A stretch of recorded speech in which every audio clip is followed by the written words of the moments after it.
बिस्मिल्लाहिर्रहमानिर्रहीम। अस्सलाम वालेकुम क्लास। आज हम लोग जो टॉपिक शेयर करेंगे डाइजेशन का टॉपिक। तो ये डाइजेशन का टॉपिक फर्स्ट ईयर की बुक में बहुत लेंथी जो टॉपिक है, हम जो है step by step video by video जो है पार्ट बाय पार्ट इस चैप्टर को क्लियर करेंगे। और ये सारी वीडियोस देखने के बाद आपको डाइजेशन से रिलेटेड कोई भी क्वेश्चन होगा आपको वो आ जाएगा। इसके लिए कोई क्लास की नहीं है रिक्वायरमेंट कि क्लास 9 वाले करें, 10 वाले करें, 11 वाले करें या 12 वाले करें, so on up to so on. यानी कि हर क्लास में आप इस टॉपिक से जो है गाइडलाइंस हासिल कर सकते हैं। सिंपल आपको ये पूरा मेथड पता चल जाएगा तो आपको क्लियर हो जाएगा कि डाइजेशन होती क्या है, कहाँ कहाँ क्या होता है, कैसे कैसे डाइजेशन होती है। सो सबसे पहले हम स्टार्ट कर लेते हैं। डाइजेशन का मतलब होता है कि निज़ाम हज़म, यानी कि हम जो खाना खाते हैं वो किस तरह से हज़म होता है हमारी बॉडी के अंदर, किस तरह से। तो इस प्रोसेस को हम लोग डाइजेशन कहते हैं। और जो ये काम कर रहे होते हैं सारी बॉडी के पार्ट्स, उनको हम कहते हैं डाइजेस्टिव सिस्टम। तो डाइजेस्टिव सिस्टम कौन कौन सी चीज़ें मिलकर बनाती हैं, वो हमारे पास ऑरल कैविटी यानी कि माउथ आ जाता है, एसोफेगस आ जाता है, स्टमक आ जाता है, लार्ज इंटेस्टाइन आ जाती है और स्मॉल इंटेस्टाइन आ जाते हैं। उसके अलावा हमारे पास रेक्टम, एनस, ये तमाम चीज़ें जो हैं ये डाइजेस्टिव सिस्टम के कंपोनेंट्स हैं। ठीक है, यानी कि ये तमाम चीज़ें मिलके एक सिस्टम बनाती हैं। यानी कि हर एक पुर्जा एक पुर्जे के साथ जुड़ा हुआ है। तो ये तमाम चीज़ें क्या करती हैं, एक सिस्टम के थ्रू जो है वो काम कर रही होती हैं और चल रही होती हैं। ठीक, सो यहाँ पे हम ये भी देखेंगे कहाँ कहाँ पे जो है कौन कौन सी डाइजेशन हो रही होती है। तो ज़्यादातर जो है वो मैकेनिकल डाइजेशन ही हो रही होती है। ठीक है, तो यहाँ पे माउथ के अंदर भी मैकेनिकल डाइजेशन हो रही होती है और हमारे स्टमक के अंदर भी मैकेनिकल डाइजेशन हो रही होती है। अब ये कैसे होता है सब कुछ, हम क्या खाते हैं जिसके बाद जो है वो डाइजेशन का अमल ये सब कुछ होता है। ठीक है, सबसे पहले जो हम खाते हैं न्यूट्रिएंट्स को। ठीक है, हम न्यूट्रिएंट्स को खाते हैं जिसके बाद जो है वो डाइजेशन का अमल होता है। तो न्यूट्रिएंट्स, आप पूछेंगे क्या होती है न्यूट्रिएंट्स। न्यूट्रिएंट्स होती हैं जो भी डेली बेसिस की जो चीज़ें होती हैं, जिसमें आप रोटी खा लेते हैं, आप पानी पी लेते हैं, कोई भी आप जूसेस पीते हैं, आप कार्बोहाइड्रेट्स लेते हैं, लिपिड्स लेते हैं, प्रोटीन्स लेते हैं, आप लोग कोई भी फ्रूट खा लेते हैं, कोई वेजिटेबल खा लेते हैं, कुछ भी आप खा लेते हैं, वो तमाम चीज़ें न्यूट्रिएंट्स में आ जाती हैं। सिंपल सी बात है। सो यहाँ पे मैंने लिखवाया है लेकिन मैंने आपको बता दिया डिटेल पे कि जो भी फूड होता है वो आप खाते हैं वो न्यूट्रिएंट्स कहलाती हैं। ठीक है, तो अब हम देखते हैं कि न्यूट्रिएंट्स खाने से हमारी बॉडी को क्या क्या चीज़ें हासिल होती हैं। सो न्यूट्रिएंट्स खाने से हमारी बॉडी को दो चीज़ें हासिल होती हैं। एक चीज़ तो क्या होती है कि हमारी बॉडी को एनर्जी मिलती है। ठीक है, हमारी बॉडी को पावर मिलती है, एक ताकत मिलती है। ठीक है, और साथ ही ग्रोथ हो रही होती है हमारी बॉडी के अंदर, यानी कि बहुत सारी जो है वो बॉडी पार्ट्स हैं वो बड़े हो रहे होते हैं, उनकी ग्रोथ हो रही होती है। तो न्यूट्रिएंट्स खाने के बाद हमारी बॉडी के अंदर जब डाइजेशन का हो जाता है प्रोसेस, तो हमारी बॉडी को दो चीज़ें मिलती हैं, एनर्जी मिलती है और ग्रोथ मिलती है। सो हम न्यूट्रिएंट्स खाते माउथ से हैं, ऑरल कैविटी में जाता है। तो कैसे ये सारा प्रोसेस हम वन बाय वन डिस्कस करेंगे। You have to be just relax and watch the video till end. Okay, so अब हम देख लेते हैं कि डाइजेशन क्या होता है। यहाँ पे डाइजेशन जो है वो वर्ड है, तो इसको पहले मैं आपको इसकी डेफिनेशन भी मैं आपको बताऊंगी। तो मैं आपको बताती जाऊंगी जो जो पॉइंट्स, आपको अपने पास पेंसिल और कॉपी रख लें और आप लिख लें। ठीक है, मैं यहाँ पे आपको जस्ट आपको बताऊंगी ये ऐसा है, ये ऐसे है। ठीक है, मैं आपको इंग्लिश में भी बता दूंगी कि इसको हम किस तरह से इंग्लिश में लिख सकते हैं। ठीक है, बहुत सारे बच्चों की जो इंग्लिश वीक होती है तो वो इस तरह से करें तो उनको जो है अच्छे तरीके से समझ आ जाएगा टॉपिक, और वो अपने पास जो है आसान इंग्लिश में खुद अपने नोट्स बनाकर रख लें। ठीक है, सो अब हम देख लेते हैं कि डाइजेशन किस तरह से होती है। जैसे कि कोई भी आप न्यूट्रिएंट लेते हैं, कोई भी आप खुराक का ज़रा लेते हैं, तो बड़े पार्ट्स में होता है। ठीक है, ये आपने फूड लिया, फूड अब देखें कितने पार्ट्स में, अब बड़ा है, अभी वो छोटा होना है। ठीक है, डाइजेशन के थ्रू वो छोटा होगा, तो डाइजेशन को ही हम समझ रहे हैं यहाँ पे। तो जो फूड पार्टिकल्स हैं अभी वो लार्ज हैं। ठीक है, यहाँ पे क्या होगा, ब्रेक डाउन होगा, उन फूड्स का ब्रेक डाउन होगा छोटे छोटे पार्ट्स में। ठीक है, और जो फूड का ब्रेक डाउन होगा लार्ज फूड पार्टिकल्स का, स्मॉल फूड पार्टिकल्स में जो ब्रेक डाउन होगा उसको हम प्रोसेस को कहते हैं डाइजेशन। यानी कि जो बड़े बड़े खुराक के ज़र्रात होते हैं उनको अगर हम बॉडी के सेल्स में या बॉडी के खून में शामिल करेंगे तो वो नहीं होगा, लेकिन अगर वही हम लोग छोटे छोटे ज़र्रात उसको ब्रेक डाउन हो जाए तो वो हमारे जो बॉडी के जो सेल होते हैं, ठीक है, उसमें आसानी से वो जो है एब्जॉर्ब हो जाता है, उसमें आसानी से वो जज़ब हो जाते हैं उस सेल के अंदर। तो फिर वो क्या होता है, फिर उस प्रोसेस को हम लोग डाइजेशन कहते हैं। अब आपके माइंड में सवाल आ रहा होगा कि इसकी डेफिनेशन को हम इंग्लिश में कैसे लिखेंगे, ठीक है। सो मैं आपको इसकी डेफिनेशन बता देती हूँ। इसकी डेफिनेशन, सिंपल डाइजेशन की डेफिनेशन बताने लगी हूँ, आप लिख लें। The process in which large food particles are broken down into smaller particles of molecular size so that these particles can easily enter into the cell. This process is called as digestion. So मैंने आपको ये detail से बता दिया है। यहाँ पे इस डेफिनेशन में मैंने एक लफ्ज़ यूज़ किया है मॉलिक्यूलर साइज। मॉलिक्यूलर साइज का क्या मतलब है? मॉलिक्यूलर साइज मैंने बेसिकली स्मॉल साइज के लिए यूज़ किया है यहाँ पे, ठीक है। ये मॉलिक्यूलर जो वर्ड है ना, मैंने ये स्मॉल साइज के लिए यूज़ किया है। इसकी वजह ये है कि मॉलिक्यूलर का मतलब ये होता है कि यानी कि बहुत ज़्यादा छोटे ज़रात में हो जाना, बहुत ही ज़्यादा छोटे ज़रात में हो जाना, इतना ज़्यादा छोटे ज़रात में हो जाना कि वो आपके सेल के अंदर जो है वो आसानी से एब्जॉर्ब हो सके या एंटर हो सके, वो वाले फूड के जो छोटे छोटे ज़रात है, तो उसको हम मॉलिक्यूलर साइज का कहेंगे कि ये मॉलिक्यूलर साइज के हैं, ठीक है।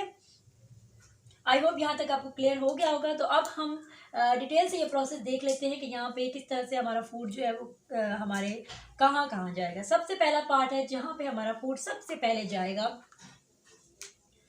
वो है अब माउथ का जो एरिया है।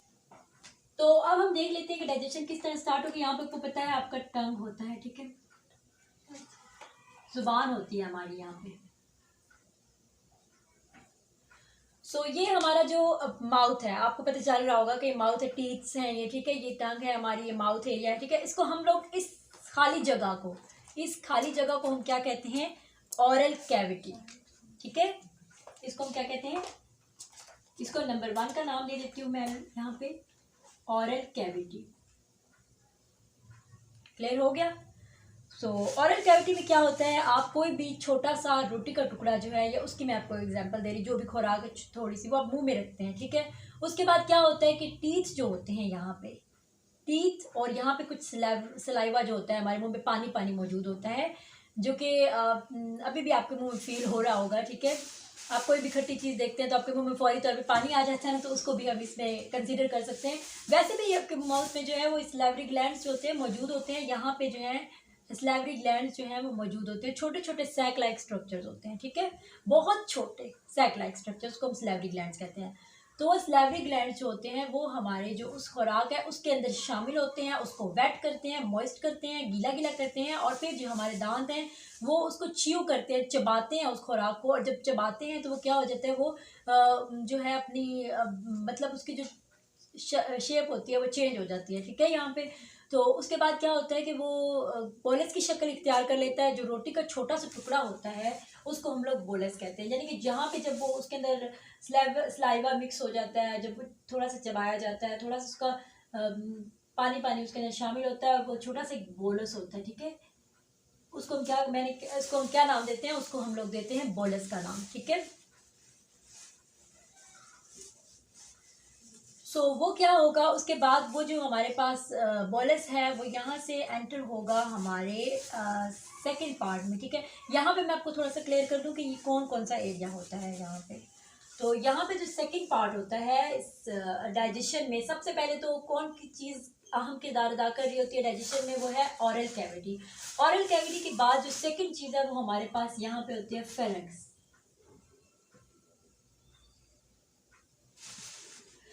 फेरिक्स जो होता है, फेरिक्स क्या होता है? फेरिक्स कोई ट्यूब है, कोई फूड पाइप है, विंड पाइप है? नो। फेरिक्स जो होता है वो 2 पाइप्स का कॉम्बिनेशन होता है। आपकी जो नेक होती है उसके ऊपर अगर आप फील करें आपकी गर्दन में, तो आपको पता चलेगा यहाँ पे 2 जो हैं वो ट्यूब्स आकर एक जगह पे मिलती हैं। वो कौन सी है, हमारे पास विंड पाइप है और फूड पाइप है, यानी कि सांस की नाली और खुराक की नाली जिस जगह पे आके मिलती है उस जगह को हम लोग फेरिंक्स कहते हैं। ठीक है, यहाँ पे मैंने आपको सिंपल जो है वो फूड पाइप से मैं बता रही हूँ, क्योंकि यहाँ पे मैंने विंड पाइप जो है वो ड्रा नहीं किया, सिंपल फूड पाइप से मैं आपको बता रही हूँ। तो फेरिंक्स में जाके क्या होता है कि वो जो फूड होता है वो यहाँ से जो है अपनी फूड पाइप में जाता है। ठीक है, यहाँ पे 2 ट्यूब जाके मिलती है तो उसको हम फेरिंक्स कहते हैं। तो ये सेकंड पार्ट आपको क्लियर हो गया। अब थर्ड पार्ट जो है जो डाइजेशन में किरदार अदा करता है वो हमारे पास है एसोफेगस। यहाँ पे नहीं कर सकते इसको, यहाँ पे हम कह सकते हैं। जो थर्ड पार्ट है वो क्या है, एसोफेगस, जिसको हम लोग फूड पाइप भी कह सकते हैं, खुराक की नाली भी कह सकते हैं, इंग्लिश में उसको फूड पाइप कहते हैं, और अगर हम लोग बायो की लैंग्वेज में आ जाए तो उसको हम लोग एसोफेगस कहते हैं। ठीक है, आई होप ये आपको क्लियर हो रहा होगा। और उसके बाद तो आपको पता ही है, उसके बाद जो है हमारे पास आ जाता है फोर्थ पार्ट, जो कि फोर्थ पार्ट हमारे पास क्या होता है, स्टमक होता है फोर्थ पार्ट हमारे पास।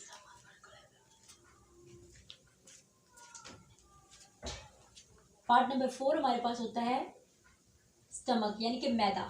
ठीक है, ये जो होता है ये 4 पार्ट, और ये जो पार्ट्स होते हैं इनके थ्रू आपको पता चलता है कि जो ये चीज़ें हैं इनके थ्रू जो है वो हमारी डाइजेशन हो रही होती है, इनके प्रोसेस से गुजर कर जो है वो हमारा फूड जो है वो ब्रेक डाउन होता है स्मॉल पार्टिकल्स में।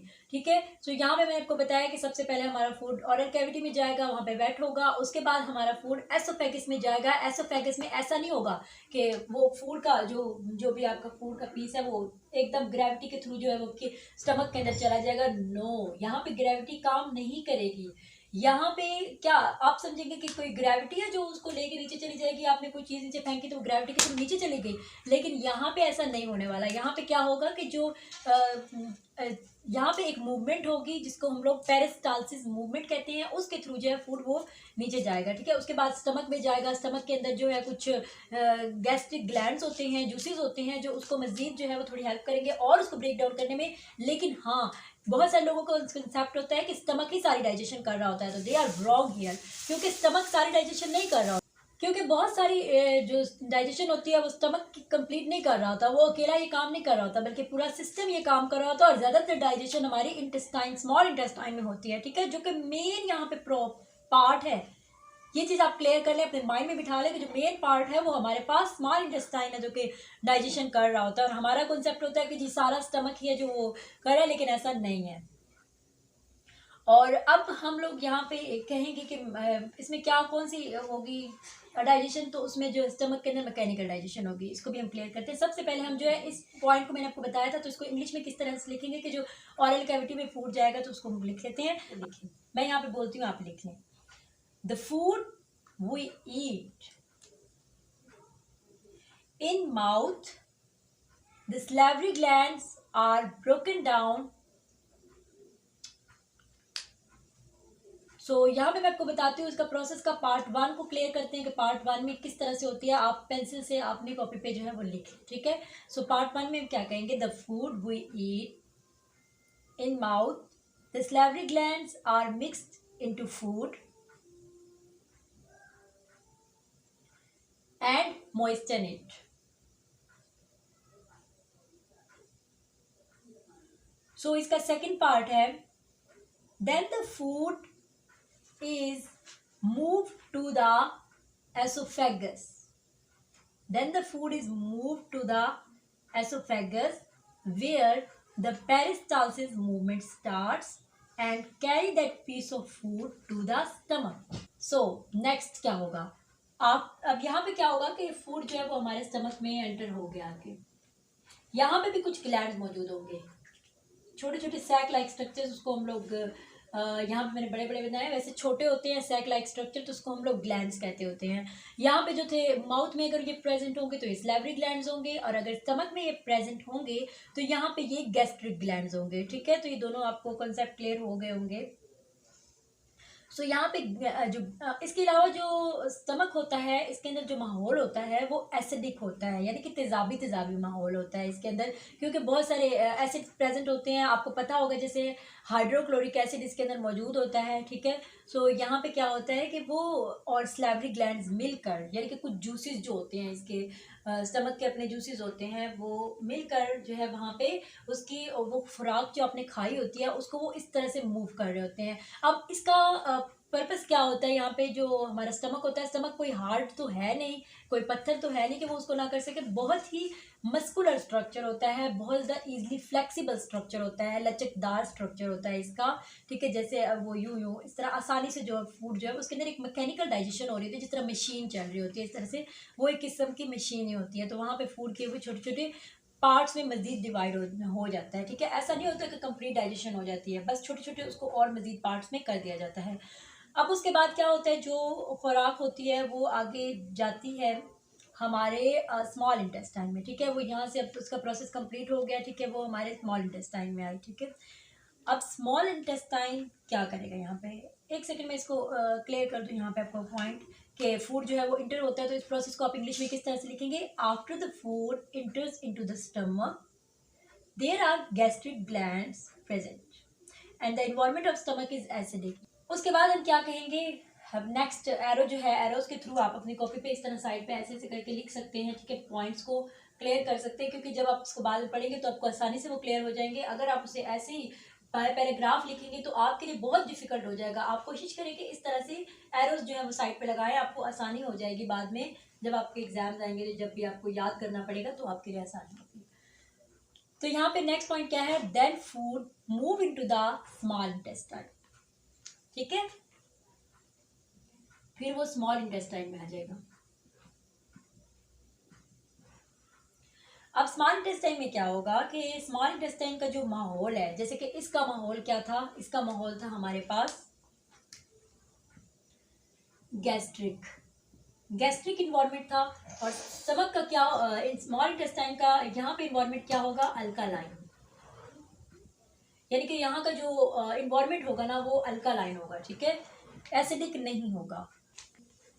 अब क्या होगा कि digestion is done in small intestine, ये भी आप एक एरो डाल के लिख लें कि digestion is done in small intestine, यानी कि ये कॉन्सेप्ट आप क्लियर कर दें कि जो डाइजेशन होती ही स्मॉल इंटेस्टाइन के अंदर है।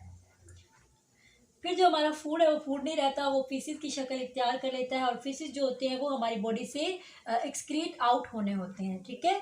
तो अब क्या होगा कि वो जो फूड है वो डाइजेस्टेड फूड है वो कहाँ जाएगा, अब वो डाइजेस्टेड फूड यहाँ पे लार्ज इंटेस्टाइन के अंदर जाएगा।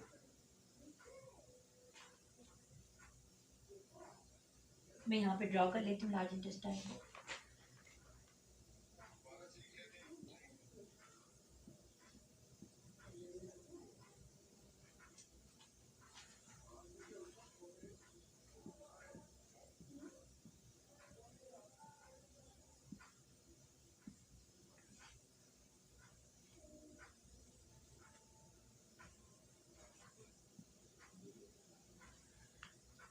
ये जो फूड है अब वो लार्ज इंटेस्टाइन में जाएगा, ठीक है।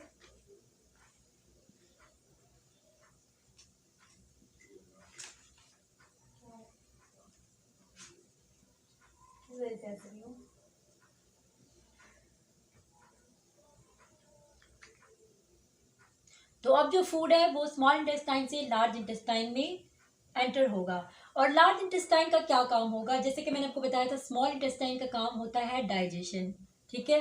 तो लार्ज इंटेस्टाइन का काम क्या होता है, एब्जॉर्प्शन। अब वो क्या एब्जॉर्ब करता है, ठीक है, वो भी मैं आपको बताऊंगी। उसके अलावा जो स्मॉल इंटेस्टाइन है यहाँ पे जो है इसके साथ साथ ना, जो हमारे स्मॉल इंटेस्टाइन है उसके साथ साथ ब्लड वेसल्स होती हैं, ठीक है।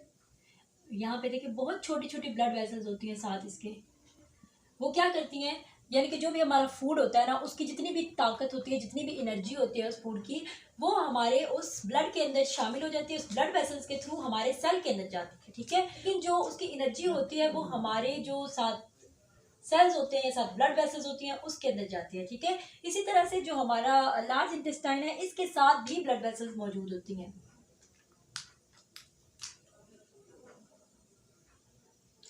लार्ज इंटेस्टाइन के साथ भी ब्लड वेसल्स मौजूद होती हैं जो कि इसको मजीद जो है वो एब्जॉर्प्शन में हेल्प करती हैं, यानी कि जब वो फूड होता है वो इसके अंदर जाता है तो वो जो भी उसके अंदर एक्स्ट्रा पानी होता है, वो जो फीसिस है अब वो हो चुका है, ठीक है। अब उसके अंदर जो एक्स्ट्रा पानी है वो पानी जो है वो ये ब्लड वेसल्स जो होती हैं वो एब्जॉर्ब करती हैं, यानी कि ये जो पानी होता है वो बाहर निकल जाता है उन ब्लड वेसल्स के अंदर, ठीक है। और जो बाकी जो फीसिस है वो हार्ट लाइक स्ट्रक्चर हो जाता है, यानी कि फिर वो बॉडी से एक्सक्रीट आउट होना होता है।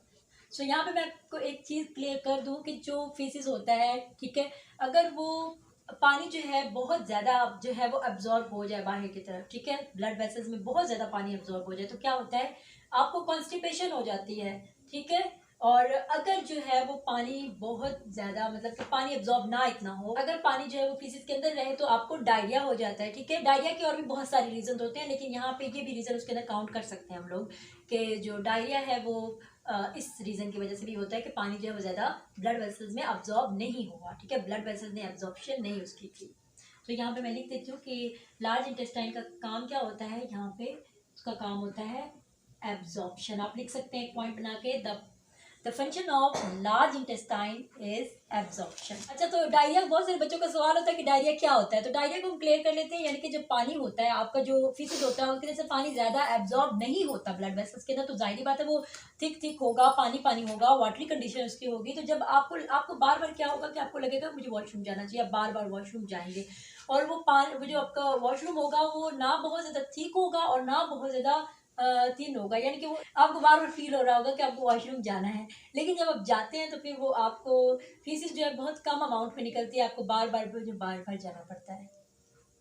तो आपको डायरिया का मतलब पता चल गया होगा, और कॉन्स्टिपेशन आपको पता है कि यानी कि वॉशरूम आपको जो है वो इतना ज़्यादा थिक हो जाता है, इतनी ज़्यादा उसकी वो हो जाती है कंसिस्टेंसी कि वो आपकी बॉडी से एक्सक्रीट आउट होना मुश्किल होता है, ठीक है। उसके बाद अब हम डाइजेशन का प्रोसेस को कंप्लीट कर लेते हैं कि उसके बाद जो फूड है वो कहाँ जाता है। अच्छा, जो आपको यहाँ पे बॉडी पार्ट्स थोड़े से, मैं इसके लार्ज इंटेस्टाइन के बॉडी पार्ट्स थोड़े से क्लियर करवा दूँ। बॉडी पार्ट्स इसके तो देखते हैं हम लोग। ये जो पार्ट होता है ये आपको नज़र आ रहा है, तो ये आप देखते हैं बहुत सारे लोग कहते हैं कि हमें जो है वो अपेंडिसाइटिस हो गई है, ठीक है। तो बेसिकली यहाँ पे अपेंडिक्स मौजूद होता है, हर इंसान के अंदर होता है, ऐसा नहीं कि जिसको अपेंडिक्स हो जाती है उसी के अंदर आ जाता है, हर इंसान के अंदर ये बाय बर्थ मौजूद होता है अपेंडिक्स, ठीक है। तो अपेंडिसाइटिस उस इंसान को होता है जब यहाँ पे जिसकी अपेंडिक्स सूज जाए या इसको बड़ी हो जाए थोड़ी सी, ठीक है, तो उसको यहाँ पे बहुत ज़्यादा पेन स्टार्ट हो जाता है अपने पेट के अंदर, ठीक है। तो क्या करते हैं डॉक्टर्स, उसको यहाँ से एक्स्ट्रा जो अपेंडिक्स होती है उसको काट देते हैं, ठीक है, बॉडी से। अब यहाँ पे जो ये पहला पोर्शन जो है ये इसका लार्ज इंटेस्टाइन का, इसको हम लोग, इसका नाम होता है, ठीक है, इसका नाम होता है केकम, ठीक है। अब ये जो बाकी जो इसका जितना भी लार्ज इंटेस्टाइन का एरिया होता है यहाँ से लेकर आप कंसिडर कर सकते हैं, यानी कि पूरा जो ये एरिया यहाँ पे जो है सारा, इसको हम लोग कहते हैं कोलोन, ठीक है, इसको हम क्या कहते हैं, कोलोन। इस पूरे एरिया को, बाकी जो है सिर्फ इस एरिया को छोड़कर, ठीक है, ये आपको पता है अपेंडिक्स है। इसके बाद जो है यहाँ पे हमारे पास जो ये वाला पोर्शन है इसको हम कहते हैं रेक्टम, और ये हमारे पास क्या होता है, रेक्टम, और ये हमारे पास होता है एनस। सो अब फूड क्या करेगा, फूड जो है हमारा जो है वो लार्ज इंटेस्टाइन में जाएगा, यहाँ पे एब्जॉर्प्शन होगी। तो एब्जॉर्प्शन को हम किस तरह से लिखेंगे वो मैं आपको बता देती हूँ। एब्जॉर्प्शन की then the digested food enters into large intestine where the extra water in faeces is absorbed, ठीक है। अब वो क्या करेगा, वो मूव करता हुआ यहाँ पे आएगा हमारे रेक्टम के अंदर। रेक्टम के अंदर क्या होगा कि रेक्टम के अंदर आकर वो यहाँ पे जमा होना शुरू हो जाएगा, ठीक है। अब इतना होगा, इतना होगा, इतना, यानी कि उसकी जो है वो भरना शुरू हो जाएगा। जैसे ही वो फुल हो जाएगा तो यहाँ से क्या करेगा कि ये जो है यहाँ पे ब्रेन को सिग्नल जाएगा, हमारा सिग्नल जाएगा ब्रेन को, यानी कि ब्रेन को ये कहेगा कि I have to excrete out. So फिर जो है हमें पता चल जाएगा कि हमें जो है वो जाना है, वॉशरूम में जाना है, ठीक है। तो उसके बाद क्या होता है कि वो जो भी फीसिस होता है इसके अंदर जैसे कि भर चुका है तो वो फिर हम लोग जाते हैं वॉशरूम के अंदर, तो एनस के थ्रू वो एक्सक्रीट आउट हो जाता है, बॉडी से निकल जाता है, ठीक है। सो यहाँ पे मैं आपको एक और चीज़ क्लियर कर दूँ, जैसे कि अभी हमारा डाइजेशन का जो प्रोसेस है कंप्लीट हो गया। मैंने आपको और बाकी वीडियोस में भी इस चैप्टर को कंप्लीट करवाना है, क्योंकि फर्स्ट ईयर में अभी बहुत डिटेल से टॉपिक दिया गया है, तो मैं इसको पार्ट बाय पार्ट करवाऊंगी। तो इसलिए अभी फर्स्ट पार्ट में हम इतना ही डिस्कस करेंगे।